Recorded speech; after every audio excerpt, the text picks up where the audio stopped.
Thanks for coming. If you don't mind, I'm going to have to lean on my iPad a bit, so please forgive me. We are here because we made a film called Omar and Cedric, If This Ever Gets Weird, which I was lucky enough to make with these guys. And when they asked us to do one of these sessions, we thought what would sort of represent our experience of making this film.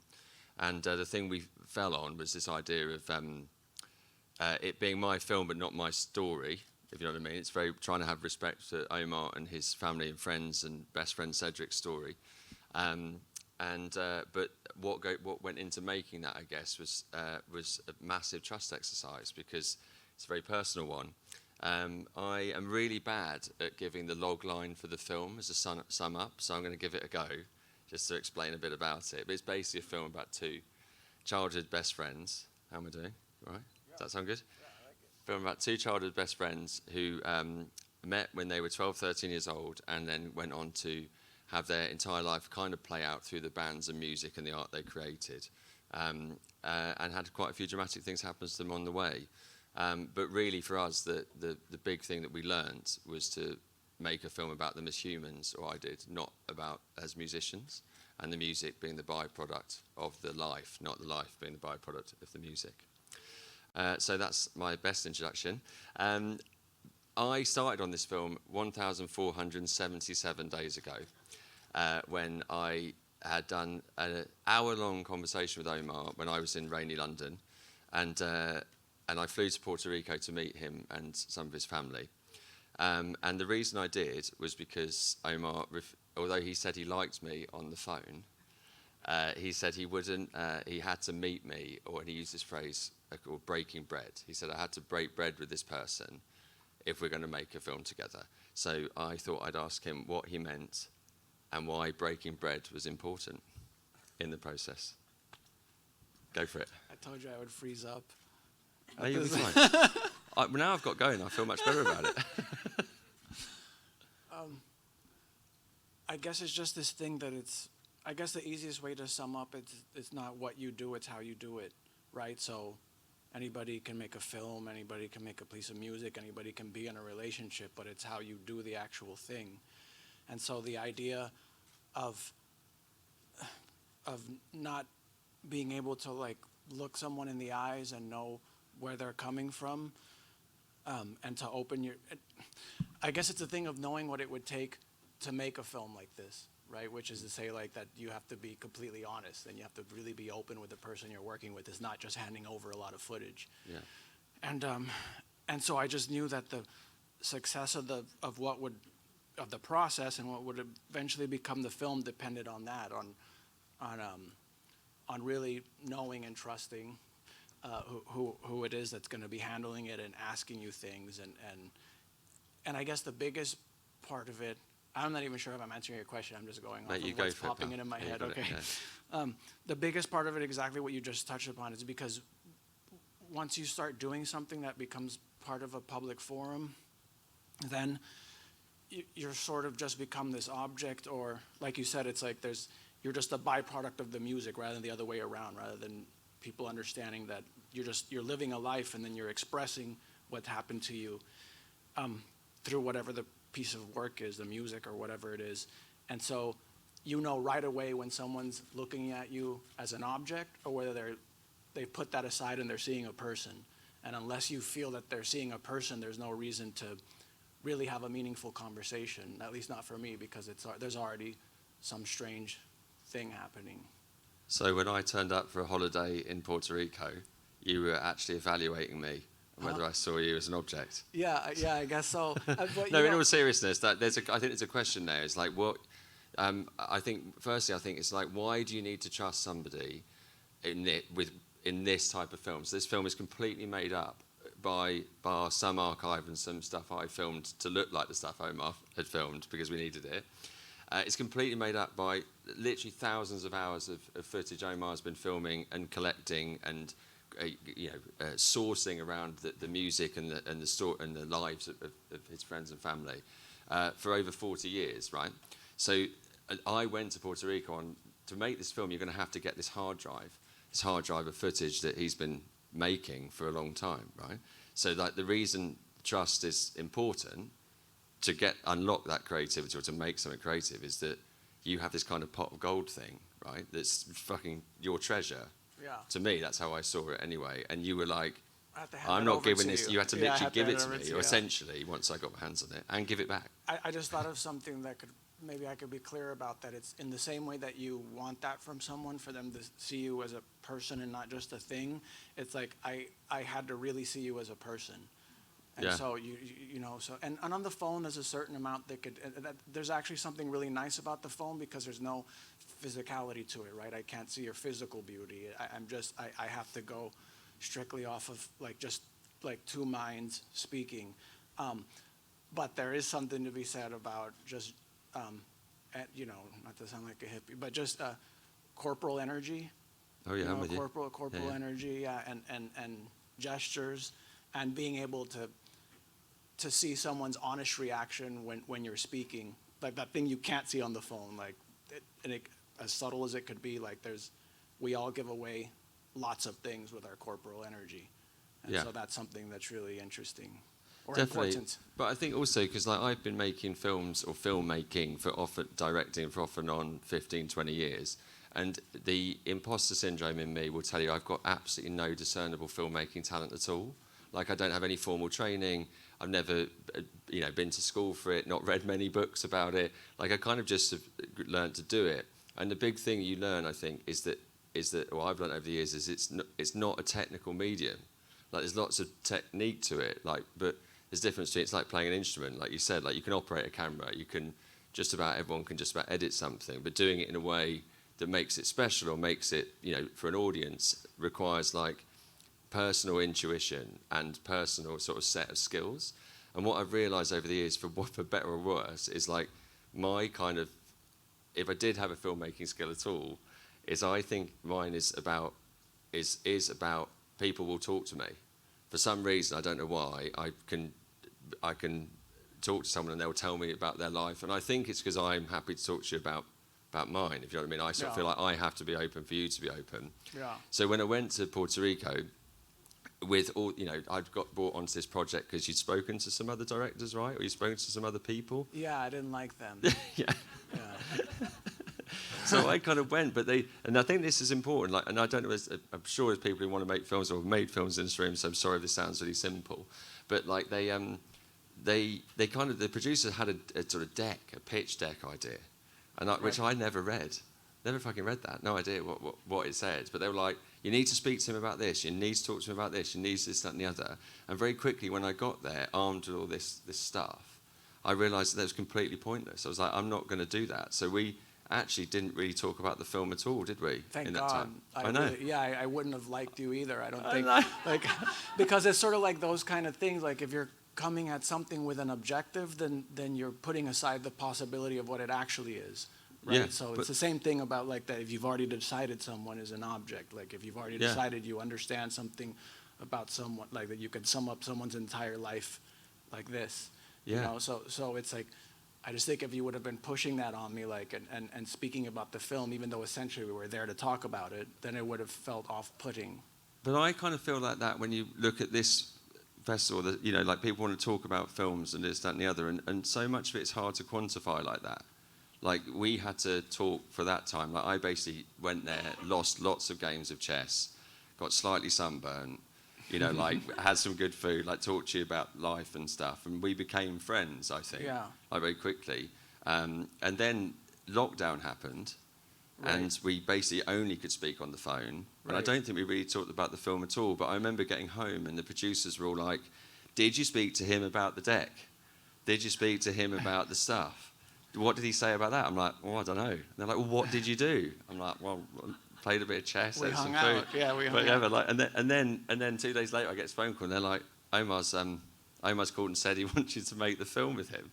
And I was like, even though we "See, didn't there you talk go." about it. Sometimes you just got to. But and what I'm building up to is that because for us, it's really hard if people ever talk to you about making films about how important that is. It almost looks like you're not doing anything. But Yeah. like I wouldn't have been able to make a film with you and you to trust me with your life stuff. Yeah, it looks like you're sitting around doing nothing. Yeah, yeah. Yeah, that's a big part of the process. Yeah. Oh, one thing I wanted to mention is true. It's just the simple thing of you coming there and making the point to come there. It's that context is super important for you to sleep there at, at my neighbor's house where I grew up, at my With the noisy my frogs. grandmother's house with the frogs, with the chickens, and to put it all into context and see what the life really is. And then I forgot the second thing I was going to say, but. But no, but also I think there's, again, I don't know whether it comes across in the film because we're so close to it. Also, you've experience of, and I hope you don't mind me saying, but your experience in what your working life has been, at times there's been insensitive treatment towards you in the music or the work you've done, right? And Yeah, most of the time it's that way. That's what I'm saying. So it's an anomaly, even though it should be backwards, it's something special when somebody is just being themselves or looking at you like a person. You know what I mean? So, yeah, so I think most of the, so an experience like this sticks out right away. Yeah. Like you not wanting to talk about things or me not feeling that you had some sort of angle besides like taking a look. You know what I mean? Like taking a look at what we're definitely no angle. What we'd be dealing with. Yeah. And so I think that was, oh man, I really can't remember the other thing I was going to say. The context of you coming and just being around our culture and like how we view things, so that then that would decipher certain things that I'm trying to explain, because that's a really hard thing is if you're successful at something you're creating, then all of a sudden you're completely disrooted from your context. You're just like, you're put in a very sterile, like a sterile context, like, it's like there's lights on you, there's a thing, and then so you're just cut out of whatever actual ambience you belong to. And so then you're just part of a sort of nothingness, even though your voice is coming out in the artwork part of it, like there's a big other part of it that's erased. And that's a really difficult thing to just come to terms with. Yeah. Yeah. So when, obviously this is a deeply personal thing for you and Cedric in terms of it, you've been part of some very successful musical projects and film projects and artistic projects, but really this film, we decided after talking a lot, was about the pair of you, built, as I said, on your footage. I've never really asked you this enough. Why did you start filming your life at a young age and keep going? Oh, I don't know, because I just think, like anyone when you're little, like anything that grown-ups get to do is super interesting, right? So like it all came from photography, so I always saw mi vida, taking pictures with everything, so then I always would pick up the camera. And then when my dad got his friend, because a lot of the early stuff, it's not like we couldn't afford a VHS camera yet. It was my dad, being the hustler that he is, got a friend that would come over and would let him borrow the camera if he was there. And then we just had videotapes, but not the camera. And so anything like that you see grown-ups doing, it's anything that seems mysterious, you just want to know more about it.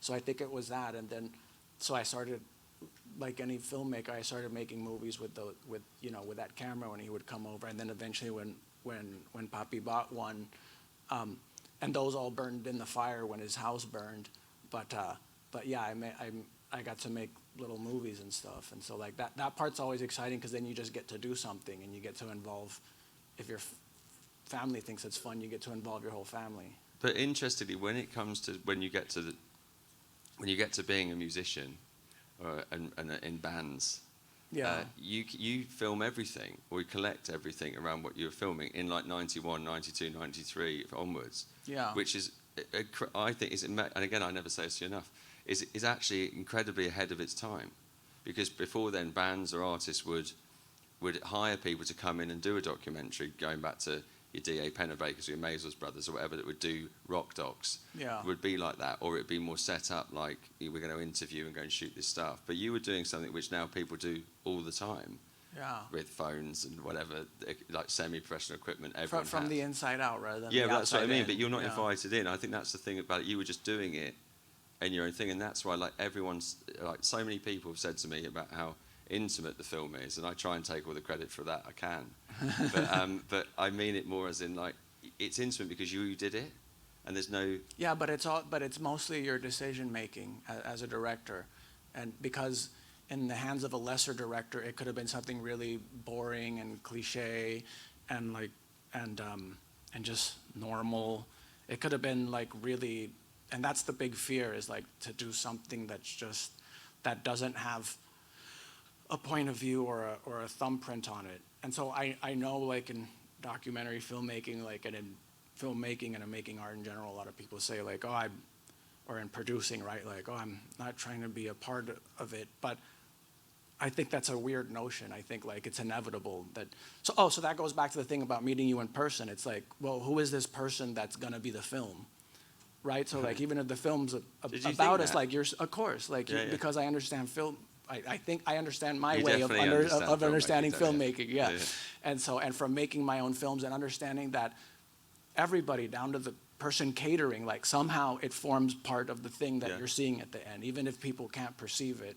Like it really is like one of the most exciting parts about the medium, is that every single person that's coming together to make such a difficult medium happen ends up influencing the film. That could be a good thing or a bad thing. And so like, you know, if you have a really person with a really unfortunate attitude, like that's feeding into the film. And some people can take that energy and transmutate it into something like, you know, really visceral and punk rock or something, and some other person can fall apart because of, you know, some. Well, when I was on, we premiered the film last night here.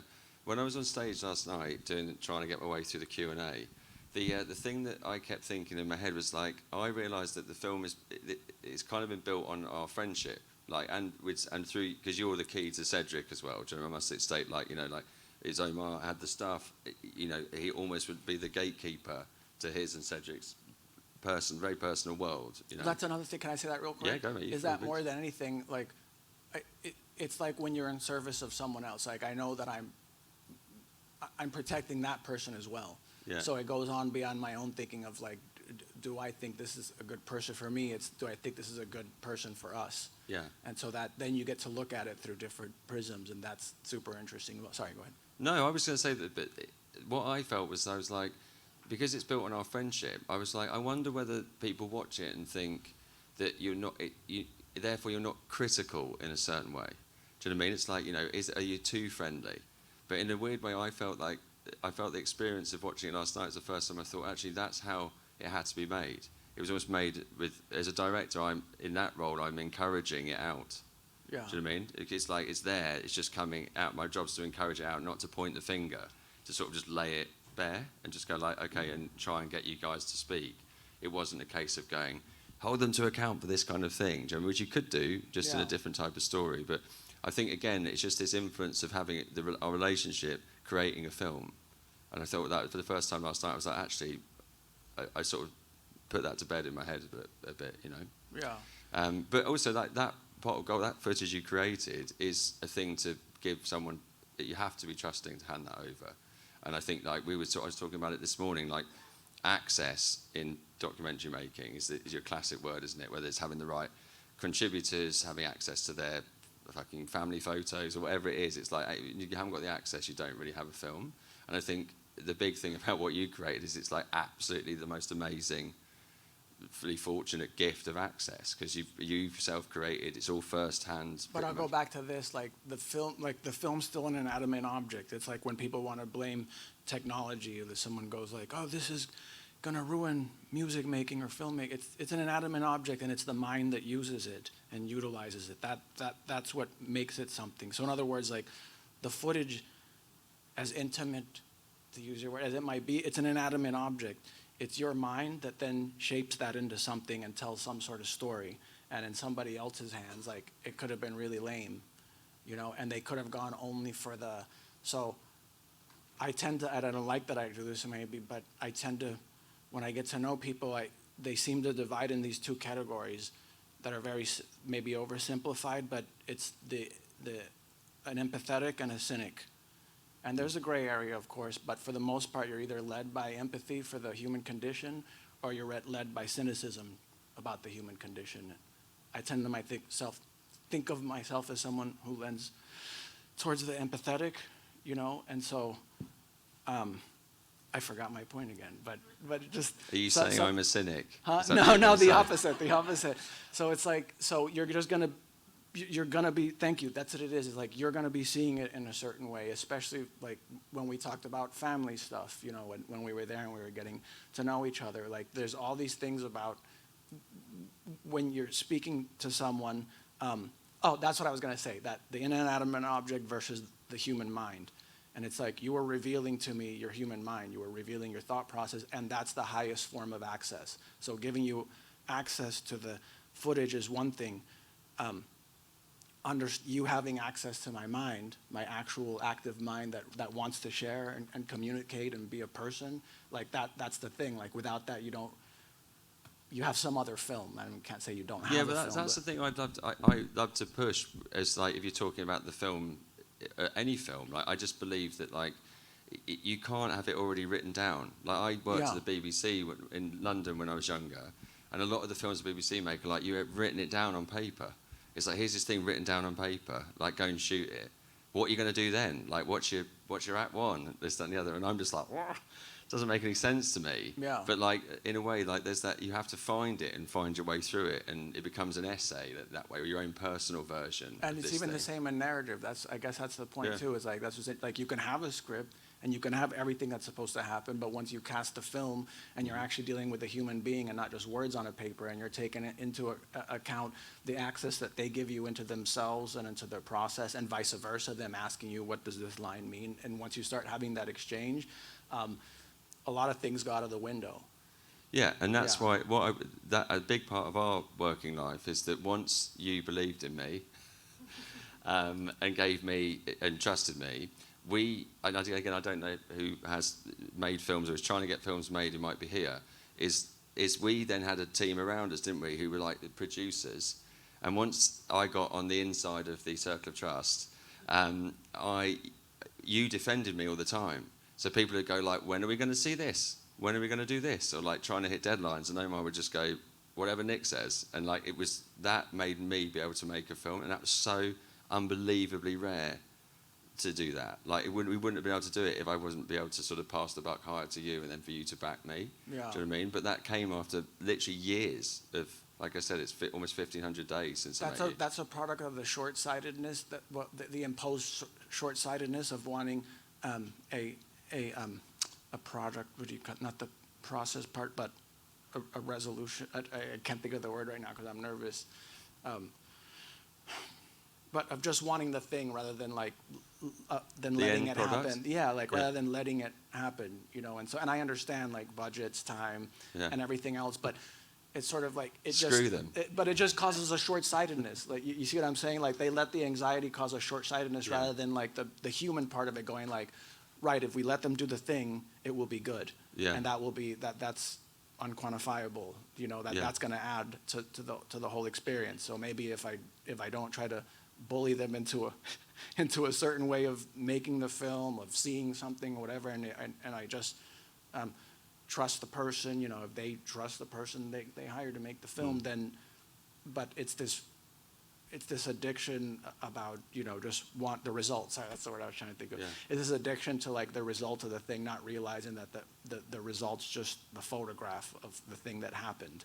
Yeah. And so like the photograph now is like, for whoever you're mentioning is some super impatient like that's how they experienced the film, was like being impatient and being worried and being, you know, and being not so nice, and you know, and then the way you experience it was like this really loving thing. And so you got to same film and you walk away with two polar opposite experiences because of how you were during the actual thing. Yeah. And then we then spent 2 years chatting before I ever interviewed you properly, and I wrote a little note on my iPad which I now can't see, so I'm going to try and remember what it is, which is about the fact that we didn't really talk about the film at all. We would talk about usually my problems, you helping me, like we'd talk about like politics in America, we'd talk about colonial history of Latin America, the Americas, all this kind of stuff we would talk about and find interesting and stuff to say. And at the time, I said this yesterday, is there's no book on Omar and Cedric or the Mars Volta. There's no set text that you're then turning into a film. And I suddenly realised in hindsight, in that 3 or 4 years, I basically had to write a big book through those conversations of understanding the characters, how you referred to your mum and your dad, how you did that stuff, that understanding, which then is somewhere underneath the film. Yeah. It's not in it necessarily, but without that book, I couldn't have done the interviews, for instance. And we've talked about this after all that time of talking. When we got to the interviews, That I froze up. what was your experience with the interviews? That I froze up. After all that effort, what did you do Yeah, to me? but that was, I know. What did but you that do was to me? like- but that Completely was- screw me up? No, I'm joking. But that was like this. That's like, so it's one thing to play, like, for example, to have a big crowd of people where it becomes abstract. Yeah. And it's another thing, a small room and some people. And so you and I on the phone was one thing, and then all of a sudden you and me, and then Joe behind the camera, and then some other person, and there's some guy touching cables, you know, and somebody's coughing in the corner, you know. So Somebody did have a cough that day. I'm not gonna lie. So it wasn't, you know, it wasn't about me not feeling comfortable around you. It was more like the elements were so, even though I expected them, even though, you know, and I'm used to some degree these other foreign elements, like, Yeah. just the fact that when you put them all together, and then you have to be like really open, and you have to be yourself, because. But I let you down there, if I'm being honest. Like, because what I should have done is just told everyone to fuck off. I should have just gone like, I'm just going to record this on audio. Like, go away. Because I don't know whether you've seen the film. When you see the film, there's no interviews in it. But we shot them and spent money on them. And then what we're talking about with lights and all this kind of stuff, we did. And we got rid of them. Yeah, that's a we got rid of them. But the way it fell down on me at the time was that I know I was asking you things with my reams of interview sheets that I had, which is very unlike me, but I was like, so much to get through here, better not fuck it up. And he said this amazing thing 2 years ago, and I've got to get him to remember what he said.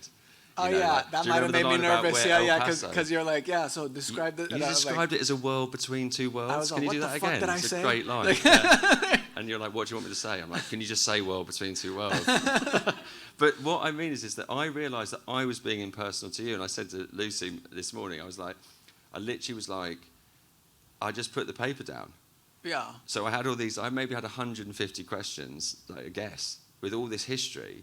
And in that moment, it was quite tense. I was worried about you because I was like, oh yeah, there's this stuff here and shit's going on. And so much has built up to me and you talking on camera. What I should have done is turn the camera off and just recorded it, which is essentially how it is. I didn't do that. But what I did do is I stopped reading my interview questions. And do you remember I had an instinct that the film would reject it? Yeah, you did. The actual footage of it. I had an instinct that you took me outside to tell me I don't think you need all this or something like that. Yeah. And I was just like, oh. But it amazed me because I remember downing tools and being like, I can't read this because it's so impersonal. We're so close in a way. Yeah. And I was like, I can't interview you and look at the paper. It's probably that too, like a visual, you know, triggers. Yeah, yeah. You know, when you sit into like this object thing, and like when people just have a list of things of something they've already just. Obviously, this was different because we were talking, but because we've known each other, we were talking for all that time. But like probably just seeing the paper, probably also I just linked it to other experiences. Yeah. Yeah, but after all that time, what amazed me is that I knew all those questions because we'd lived through that time. Yeah. We'd done it. So actually, it was kind of. I was saying to someone the other day that like, actually doing documentary interviews, like, if you've got to, it's so bad to look at your questions. I know people have to, and I've done it a million times. But actually, if you can do it where you know it, and you listen to what someone says, and you ask them a question about what they've just said, and not what your next question is, it's like therapy, isn't it? Right. You do it's like a Russian doll of people giving you something. It's like any relationship, you just have to listen, Yeah. right? It's like you just have to listen. Or just not impose because if you yourself. have the paper, you're thinking about the next question rather than to like really take in what the other and that's what I mean about interviews. Usually, like they've already decided it. They're just looking for pieces to fill in like their view of you, Yeah. and then they're just like trying to Like they say have their world mind on the between two next worlds thing. again. Yeah. No, well, come on. Yeah, But you really stuffed it up as well. I can't believe it. No, but it's interesting because I feel like I was paid back for all the time we spent on the phone, and literally we were talking on the phone for like an hour and a half. Right? We just talk once a week, talking, and I just felt like that was like the world going, you don't need this shit. You've done it. Just talk to your friend, and it just came. It was really interesting, but I also knew I had to do it to just sort of calm you down. Yeah. I'm not saying you were overly like, uptight, just more as in like, I probably you could tell was. you weren't being I probably yourself. was. It felt really weird. It felt. Yeah. I felt.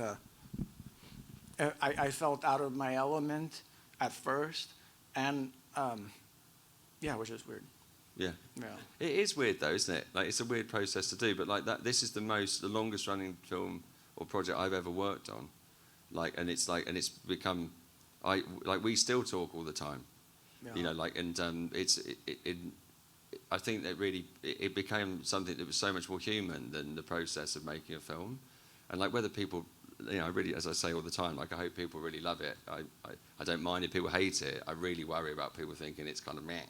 Do you know what I mean? Like, but I think it's definitely something that's, you know, it's so personal to me, even though it's that the film is, and it's your, as I said, your story, my film. But it's that thing. It was really personal thing. It's all built on that stuff, and it paid us back, I think, in terms of how all the time we spent coming out on screen. And it changed everything, I guess. You know. I think it's beautiful. I love this, again, this thing I was saying before, where why it's so important to get to know this other personality coming into it that's going to be in service of the film, because you're in there. You know, your choices are in there. You're going back to your empathy, going back to this thing about empathy versus cynicism. Like, your empathy is in there, and I think it's why it's such a, like, really, like Cedric and I were talking about it last night. Just I'm being very tearful about just how beautiful the film is, even though it could be perceived as having a lot of dark elements, you know, and there are dark elements, but we don't see it that way, because it's just like, that's life stuff that's going to happen. Like, everybody has to die, you know. Yeah. Yeah. How did it feel being a subject? Like, how did you feel in this whole thing, like being on the other side? Because I only know my version of it. Like, how did you feel? What do you mean? Well, like letting someone into your life, like telling your story. Like, what were you worried about? You know, you were worried about getting the wrong person or the wrong people. Worried about what they might say about you. Like, how does it feel to give yourself up to be a subject of the film? That part feels nice if it's the right person. I go back to this thing that everything's personal, and that you have to go where it hurts. Like, you know, the thing, I forgot how I said it in that interview, but if you know, say it again. But if you go towards the thing that's difficult, usually, you know, you get to grow a lot because of it. It's like the thing you don't want to do, that's what you have to do. That's like, sort of, life is just pointing the way. And so, your question was about how that felt. Well, because I'm interested in why you want to be as, you know, I guess maybe it's interesting to be like why you would want to be, not want to be, because I think you always wanted, I'm going to ask you about the footage in a minute and what your intention with it. But it must be, I suddenly thought about it recently. I was like, what is it like being like, right, I'm the subject of this thing, letting someone into to tell my story, to represent me, all that kind of stuff. But like, is it just nerve-wracking? Is it just what you're worried about? Because because it's like you could easily have just run away and gone, oh, actually, I don't want to do that, because you're a sensitive human being. And you once described your feelings of this film to me as being completely naked. Yeah. So like, why? Like, I guess it's just like, how does it feel to be completely naked? But it goes You know what back. I mean? It was terrifying, and so it goes back to this thing I'm saying. Usually, if I feel that, I know I have to walk towards it. Like, Right. there's everything that can cause you growth is going to be extremely uncomfortable. That's just the way it is. So going to school for the first time, when they make you stand up and say your fucking name, you know, like, all that stuff is extremely, but then you are able to incorporate yourself into society, you know. And so the physical, if you want to be healthy and you do exercise, like, your body has to be uncomfortable. Every part of, like, how the universe seems to operate has to do with this sort of, like, uneasiness or this violence or this chaos that really ends up having a form and turning into something else, you know. And so I just think, I'd forgotten I said that when I watched it last night, the thing about that some of us get a feeling of being close to alive. Like, Yeah. it's that thing. However I said it, It's a good line. yeah, like, when you feel something can destroy you, like, in Yeah. an instant, that's when you most feel alive. Just like, I'm sorry. But just like when someone passes close to you, that's when you most can appreciate every single detail of everything that's around you. So it's that thing that's like so important to pay attention to, or else life passes you, or opportunities pass you by, essentially. Yeah. And so it was super terrifying, and so I knew it was something that had to be done. And in the end, you know that as long as for me, I think, like, as long as I'm honest, then I have nothing to worry about. Like everything else becomes somebody else's problem. You know what I mean? So like how they interpret it, and and it can hurt your feelings hearing how somebody, like some stupid idea somebody has that has nothing to do with your actual. But as long as you made the effort to be 100% honest, then at least you walk away knowing like I gave everything I could, because I was open and I was honest, and like whatever happened there, then now I know that thing, and I could take that with me to the next experience of what I'm doing. Well, I think that's the best, most inspiring thing about the work you've done, is that you'll put yourself in danger. Do you know what I mean? Like maybe emotionally. Yeah. Because it's like, why not? As you say, you feel alive. I think that's something that you've given me in my life. Is that kind of feeling? Well, because or not feeling, not every. You know what I mean? But like I think it is. Does it, like, to me, everything. This is just a phrase that popped into my head. I hope it makes. But everything feels embarrassing. Everything going outside of the family structure feels embarrassing, and so like even something like creating, like hiring people to play your music or having someone read your script, like it all feels like humiliating, because it's coming from such a personal place. And this goes back to that thing, like, okay, then there must be something there. The value in that. The value in that, is really high. It's really high value, and but you just have to like go through the thing. You have to go through the painful part of it, of being like, yeah, this is what I think. This is me. Take a look, and even, by the way, even when you've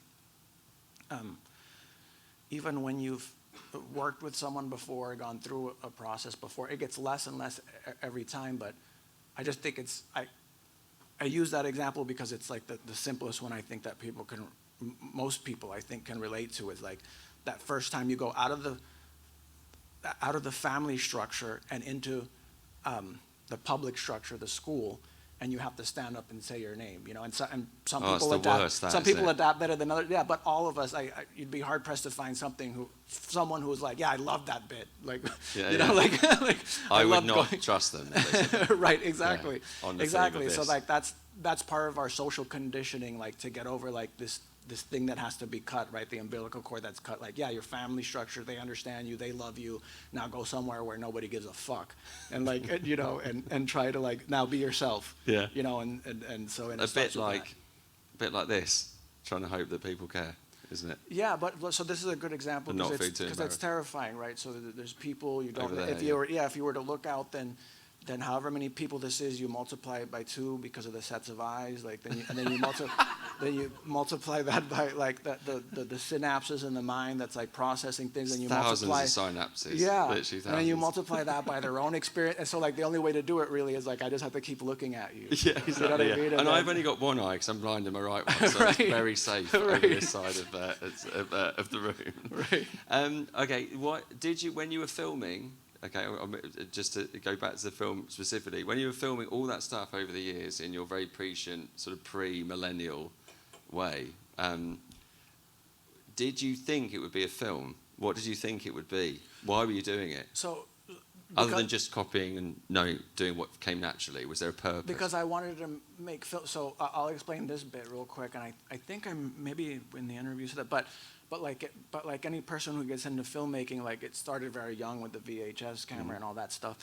But I couldn't, besides my little brothers who I just had to make do it, like I couldn't find anyone in my social group that wanted to be filming stuff, right? So then my parents said, because Papi, like my father, he also played music and stuff, and he had a band, and so they said, oh well, why don't you form a band, and then those people they'll want to film stuff, and they were right about it. So then I met Paul, who's eventually at the Drive, and then we would make these little movies, because then we were already hanging out together, we were doing other creative stuff, and then I'd be like, do you want to make a movie, and then they'd get really into it, and so it's a very similar thing of like then wanting, like I always say, the music career happened, it fell in my lap by accident. I had a very specific thing I wanted to do, especially when I came back from hitchhiking and everything, and I wanted to make films. But then the thing with, joining at the Drive-In, and then we're like, right, we'll do this one tour, and that was just going to be that. Then I was going to make my first film. But then we did the tour, and we got back. They offered us a record deal. And then so we did a record. Okay, we'll make this one record, and then and this kept happening. And then, sorry, what was the question? I No, did it just like, again. why did you? But did you think it would become because you kept Oh, filming yeah, the whole? Oh, you yeah. filmed through most of that. Yeah, so that didn't get lost then in the the thing fire. kept happening. So then I I was able to, once at the driving got popular, that we got money. Our first time we ever got money, we worked for 4 months straight. We toured for 4 months straight, and when we got back, each of us got $700. And so I bought a camera then. And so I bought a camera then, and then Not a bass. Huh? Right, or a guitar or Yeah. anything, right? So I bought the camera, but then because we had made money, it meant that now we were doing more shows, and so literally there's no time to do anything else. So I just thought, okay, then this is the movie. Like the stuff that's happening around Yeah. us, that's the movie. Naively, because I didn't understand like what a huge like I could never make your film. I would never have the But however you call could do that. about somebody else, maybe not about yourself. I get why you'd say that about yourself. Yeah, by but you somebody could do else, about because somebody it's else. clear that like the elements become clear, and because you're like removed from it.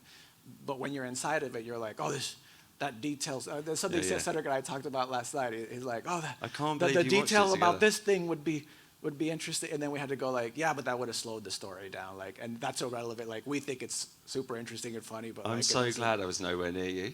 I'm fucking thrilled. I was just like that. No, it was a really nice experience. We were talking about that too, about like hearing just when you could hear laughter, the different types of laughter and the different moments of laughter, like seeing like some things are obviously funny, and then there's other things that are just our personal quirks that when you hear somebody laugh and you understand that they understood that you were being cheeky, as the Yeah. English would say, that you were just joking and it wasn't meant to be taken Yeah, yeah. literally. Yeah, that's really nice, and there's something really nice, obviously, about the communal, cinema experience, even if you're looking At at your yourself. stupid face. Yeah. That's So, amazing. yeah. I've got a stupid face, mate. No, it's amazing you watched it together. I think that was great. I Yeah. didn't know whether that would happen ever, when we started on that thing. No, we Not because talked you wouldn't about- want to, just because it's very personal. and No, you we might- talked about we really talked about that, like, and leading up to this, we were really like nervous, obviously, but really excited about just sitting there and watching it and taking it all in together, and Were you aware when you were doing filming that, for those who haven't seen the film, there's a fair amount of drama within their life, much more so than seems in the film, just because you can only get so much in. But, including some friends who pass away very sadly, family that pass away, dealings with things that some people are quite extreme, whether it's from drugs to death or and also religion, which became a big part of it, Yeah. At the time when you were going through that filming, were you kind of aware?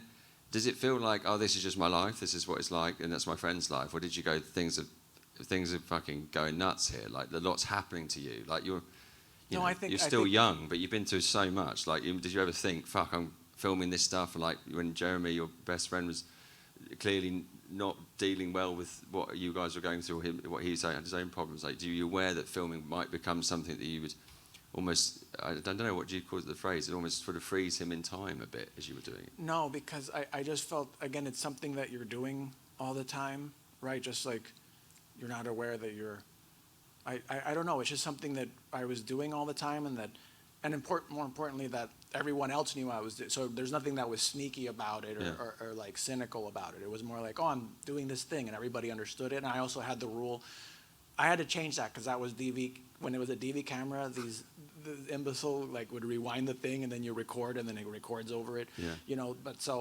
But for a long time it was like, by the way, anyone grab the camera if anything's happened, because if not, then I don't exist. I could do so much on a tripod and I'm in there, but I also need to exist. You do some great tripod work, yeah. So like, and the more cameras I got, the more I would say like I would show anyone how to use them, and you don't think of it that, you just think of it as stuff that's happening, and that you just start looking at it, and it's all, I guess it's a way of being removed from it in a way.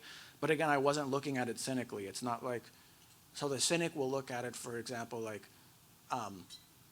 the Jeremy thing, when Jeremy is really fucked up on the ground there, and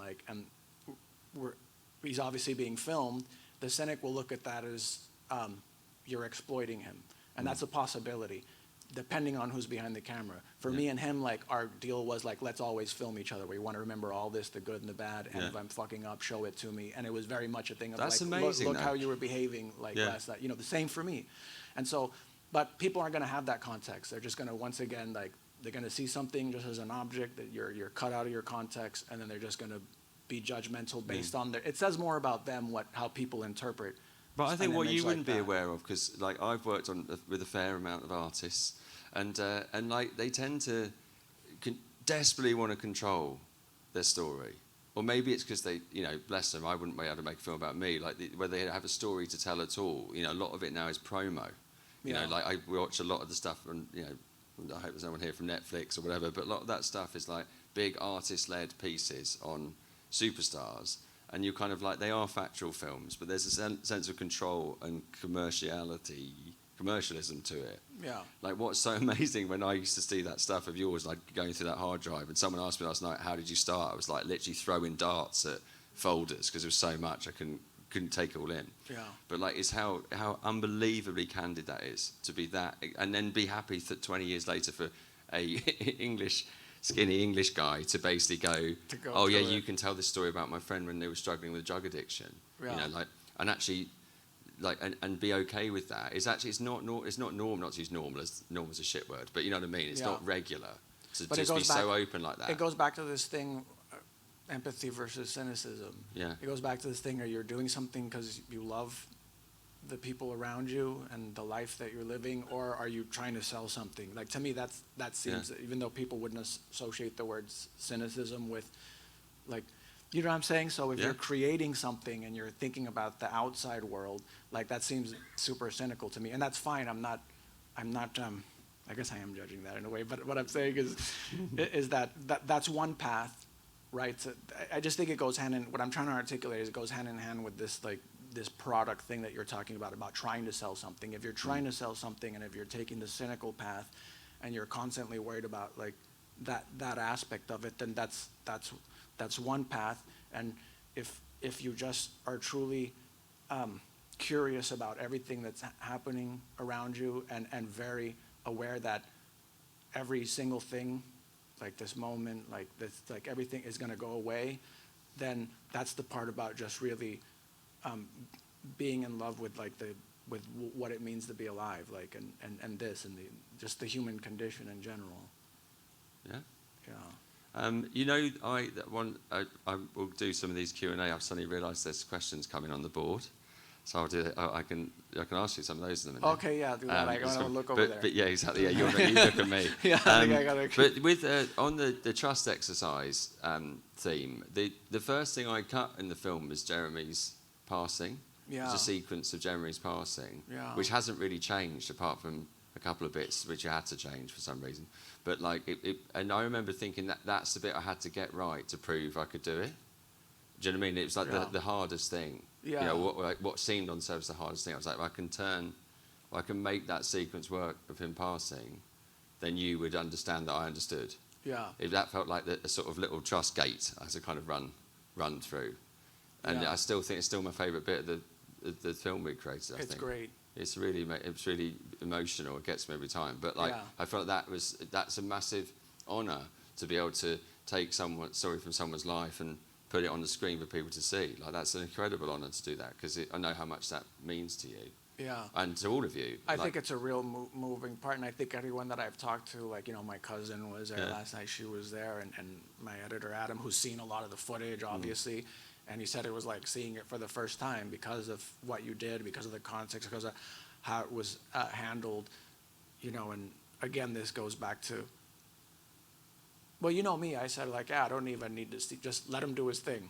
Like, that was the call. Whenever anyone called me, I said, like, everybody leave him alone, fuck off. Like, just let him do what he's doing, and that but is I think the that's film. the thing about directing, again, there's any directors here, like, you have to know it better than anybody else. Even if you're lying, you have to show that or make people think you know it better than everybody else. So, like, once and you do, knew and that's your why story, it's annoying. That's why, and sometimes, I shouldn't say annoying, because sometimes they're very useful, but that's why someone just, like, skimming through it and trying to make notes, you know, it's like, you really think I didn't think of that? You really think we didn't, you know, like, I'm saying in my own experience of making narratives, like, yeah, of course we tried that, like, and the yeah. film rejected it. Like, there's a reason Yeah. it's this other thing, you know. But I don't know what my point was with that, but I thought of it when you said that. Oh, it's a great point. Yeah. I got you.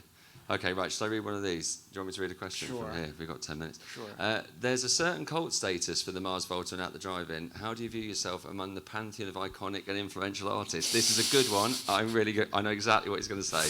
Yeah.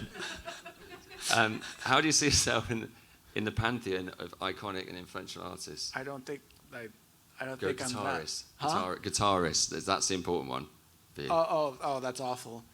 Oh, that's, So that's awful. can I feel help you? awful right Can now. I help you? Yeah, sure. So one of my favourite things about Omar is he fucking hates the guitar. He hates it. I literally you go, what do you mean? You're amazing at guitar. I actually have never seen you play guitar apart from on stage. I remember thinking, I'll get him loads on guitar. No, never seen you with a guitar ever.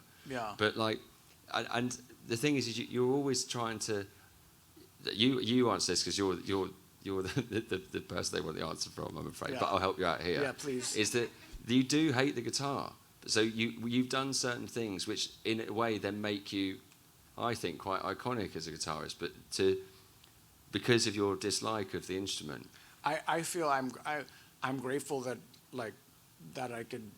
that somebody can think something nice like that. But yeah, I just think it's a vehicle, you know. It's something that was there in front of me. It's just a series of shapes, you know. And so like that, and that was a big struggle, and that's why. So people it could come off as a false modesty, you know, when they're like, as a musician, and I would say I'm not a musician. Yeah. And it's That's true. You do say that. And it's genuinely that, and because I have respect for music, like I can see what they know. I could see like how hard they work at something, and I don't have that thing, you know, and it's something very different to be a musician. Can walk into any room, do any session, even if they don't read me, they can hear it and they can know the tone they're in. And they like, I can't do that. The most embarrassing moments of me playing music is when someone invites me because they think I'm some great guitarist. Huh? No, but in general, that's usually my experience. Like somebody thinks I'm some great, they invite me into their and I try to tell them beforehand. I always say like I'm not a musician. I'm actually just like, I know I can do my stuff because it's mine. I'm channeling it, and so I can see the shapes. But I will be a train wreck at your session, and they always think I'm just being modest. And then I show up, and then it's all yeah. It's like, and then everybody's embarrassed, and then I'm extra embarrassed because directing films and producing music. I know all the tricks of like. I know what someone's doing when the session's going bad, and they're trying to pretend that it's not going bad, and so they're doing a certain thing that a producer or director will do to get someone. So I know what's happening in real time. I'm like, yeah, you're saying I suck in this other way, like, and I know you're doing this thing, like, so why don't we just try? I was like, yeah, that means it's all unusable. Yeah. And usually my thing is like, I warned you about this. Yeah, yeah. And I told you straight I suck at I guitar. I told you straight away, right? But to me, it's your way of speaking. It's like just it's a voice for you, the guitar, and like you're trying to fuck it up all the time. And I've seen you do it with the sound. So you get more into the sound. You're constantly trying to make it not sound like a guitar. Make it sound something else, or just make it have some other something to it. But it's also because of that's a really nice thing about limitation. Yeah. Is that having the limitation of not understanding all those things, like just having that limitation is really nice because you could turn it into something else. And a lot of the times, people that I will hire to play the music, that's really great when I've shown an interest in like trying to learn some of it, and I can. It all seems like it's like reading some other language. They're like, it's fine. Like you don't have to do it because you have your own connection to it, you know. And so that's a really flattering thing. But inadvertently. Well, I'm glad you spoke about it because the high risk with that question was that you might have said nothing. Yeah. But like inadvertently, that's also what makes people love the work you do with the guitar. Do you know what I mean? The thing of you battling against it and trying to trash the thing. I guess that's what these is actually people are inadvertently saying. Makes you well known for playing guitar, which makes me laugh because that is very you. You kind of accidentally do something. You're not accidentally, it's very intentional, but it sort of creates something that then puts more attention on the thing you're trying to avoid. But that's what's funny is a lot of it's accidental or a lot of it's just curiosity. Yeah. Right? Yeah. And so that's what was funny about like coming out with the band and then people speaking about it and being like, it's so technical, blah, blah, blah. And it's like, if they only understood, it's like, oh, that's a weird shape. I wonder what happened, you know, or just boredom. Just banging it against the wall. Yeah, or just boredom. If you do something like, if you've done something 10,000 times, and the next time you add a beat, or you add some other note, or you try filming a scene in a different way, just out of sheer like, oh God, this again, like what I do now, you know. But you see music, like, again, you see it, and if you see the film, you when you're talking to them how to drum, you're talking to John Theodore how to drum, and you'll literally beat out what he's doing. Yeah. Which is like, I mean, that is not normal. Do you know what I mean, mate? That's how you, as you as a person being able to do something. That's not a typical thing to be able to do, but that's just your way of doing it. And I think it's then hard for you to quantify why people would be interested in something you just do. Right. But I guess that's the thing. Well done, though. Oh, thank you. I'm glad we got a musical one out of you. Yeah, thank you. I'll answer this one. What was Cedric's involvement in the film? Now, if you've seen the film, it probably makes sense if you know something about Cedric. During the making of this film, Cedric was going through an absolute fucking nightmare, I would fair to say, in his personal life. So his time was limited, but what we did a lot of was kind of, we worked together to sort of prepare the ground for them when Cedric had time, and they started to get progress with the court case that they were going through. And it was actually once the guy got arrested, right? Yeah. And I'm not even going to say his name. Once the guy got arrested, suddenly Cedric felt freer, and then we could start to make the film. So Cedric became involved with it. He was always aware of it through you. And in fairness, when you meet them or their relationship, they're kind of, you talk to one, you're talking to both. I think it's fair. Right. But like, it was much easier for him to take part, I think, then. Yeah. Because of the stuff, which was great because it took me through it in stages, you know. And then when I met Cedric, eventually, it was like I'd known him for years. Like, it was actually, and we got on quite well, but it was a different relationship, but no less open. I think that's a good point. I think when you first, what's the question? What was Cedric's involvement in the film? It's a funny question. It makes sense, the question, but it's sort of the same thing we were talking about. That his involvement was the fact that he was completely open from back then, filming, letting me film, like what, you know, because that's a sorry, I should say that. Yeah. Especially he was there. Yeah, like that's what I'm saying. It's like his involvement in the film was like that. He was there for all of that. That we're living a life basically, and that I'm just filming it, and that then we can talk about what we hope happens from it. But really, like, it's the same involvement as me. It's like just being able to let go and being able to trust in whatever is happening. Because one thing that's interesting is the same thing. Cedric's not. He doesn't consider himself a musician either, and he also sees shapes in his head. And so one thing that was really difficult, we laugh about this because I wish I had more footage of it, but is he never liked me filming while he's singing. And so that's why there was only those, like, out of all the shots, there's only those ones, you know, and I really had to pick my moments, and it really had to be like a day when he was on fire and he was feeling good, and I just like bring the camera in, you know, and they just put it there and be like, this sounds great. I mean, the amount of time I sat in edit suite going, if only you could see him sing, it would be really helpful. Yeah, and he really just helpful. really didn't like it because it's such a vulnerable thing, and like, again, you get to hide behind an instrument. You don't get to hide when your instrument's the sound of your voice. You know. Omar, did you have any kind of insight or epiphany after seeing this whole footage for the doc as a big picture? So a singular thing that you felt changed by seeing it, other than what you said? I think we talked about this last. It's going to sound like a stupid answer because it doesn't. It would take a long time to explain it, but the only epiphany, and it's going to sound ridiculous. It was just like, oh, that's a lot of stuff. like you don't. That is so unsexy. I guess it goes back to your question that you made a little bit ago about like what were you thinking when you're filming, and I was trying to explain it was just what was happening. So I didn't feel one way or the other, and like we all knew I was going to be. So it was just what was happening. So seeing it all put together and seeing it is like, whoa, a lot of stuff happened. Like there's a lot of things, and Mate, there's a lot of stuff's happening in your life. a lot of, and you just don't think about it that way until, for example, just even like seeing your films in one place, or seeing a box set of music you've done, or like when they did a box set of my records and they said it's 67 records, I was like, oh, that's a lot of records, you know, and then they laugh at me for having, but it's not. It's just so different when you, like, again, everything's like shapes. Yeah. So it's different when you see the shape of 67 things in a row all grouped together, and they all look different, but they're together. Yeah. Yeah. It's a lot. My time has run out, right? Shall I go again? Can we do another one? And they turn the microphone on. What creative likeness did you find in one another that made it clear you wanted to work with each other? That's me and you, I think.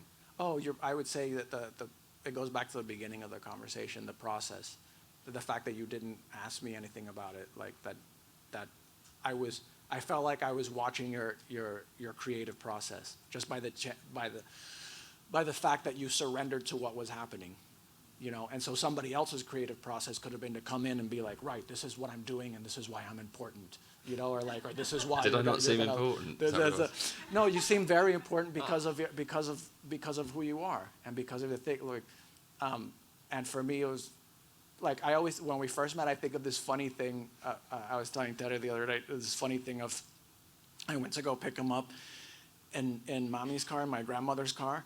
My grandmother's like 94, and until she's in hospice now, but until very recently, she like drives this car that looks like a gangbanger car, and she like smokes cigarettes, and she's drinking her rum, and she just wants to go dance and stuff.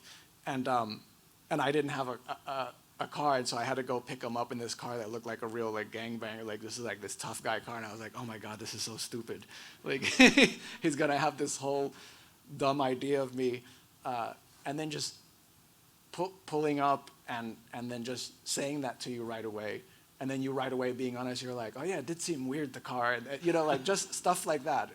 I just remember you saying, you're much taller than I thought you'd be. yeah.